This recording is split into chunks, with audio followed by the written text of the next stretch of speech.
रत्नागिरी जिल्ह्यातील 56 जिल्हा परिषदा आणि 112 पंचायत समितीसाठी तर सिंधुदुर्ग जिल्ह्यातील 50 जिल्हा परिषदा आणि 100 पंचायत समितीच्या निवडणुकीच्या पार्श्वभूमीवर राज्याचे उपमुख्यमंत्री एकनाथजी शिंदे आज सिंधुदुर्ग आणि रत्नागिरी च्या दौऱ्यावर आहेत आणि प्रचारानिमित्त ही सभा ज्या आहेत त्या घेण्यात येणार आहेत. रत्नागिरी जिल्ह्यातील चिपळूण असेल, त्याचप्रमाणे रत्नागिरी शहरात मोठी जाहीर सभा होणार आहे. त्याचप्रमाणे सिंधुदुर्ग जिल्ह्यातील कुडाळ तालुक्यामध्ये जी आहे ती सभा होणार आहे. आपण या ठिकाणी कुडाळ मध्ये जी सभा होणार आहे त्या ठिकाणी आहोत आणि या ठिकाणी आपण पाहू शकतो की मोठा या ठिकाणी सभा मंडप जो आहे त्याची तयारी जी आहे ती सध्या आपल्याला पाहायला मिळते. सकाळपासूनच या तयारीला सुरुवात झालेली आहे.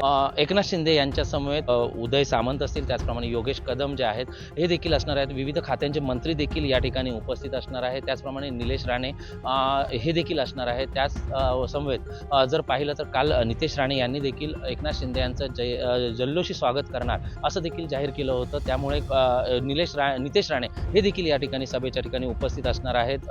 एकूणच ही सभा जी आहे ती महायुतीची सभा असणार आहे. मात्र काही दिवसांपूर्वीच सिंधुदुर्ग जिल्ह्यातील कणकवलीमध्ये मुख्यमंत्री देवेंद्र फडणवीस यांची जाहीर सभा होणार होती. अपघाती निधनामध्ये अजित पवार यांचा मृत्यू झाला आणि त्यानंतर मुख्यमंत्र्यांनी जाहीर केलं होतं की कुठेही निवडणुकीच्या पार्श्वभूमीवर सभा घेणार नाही. त्यामुळे या सभेला विशेष असं महत्त्व आहे, कारण एकनाथ शिंदे काय बोलतात आणि त्याला सभेला काय संबोधित करतात हे देखील पाहणं तेवढंच महत्त्वाचं आहे. आणि आज सायंकाळच्या सुमारास 4 वाजता ही सभा होणार आहे. त्यामुळे सध्या तरी ही या ठिकाणी ही सभेची जय्यत तयारी जी आहे ती आपल्याला पाहायला मिळते.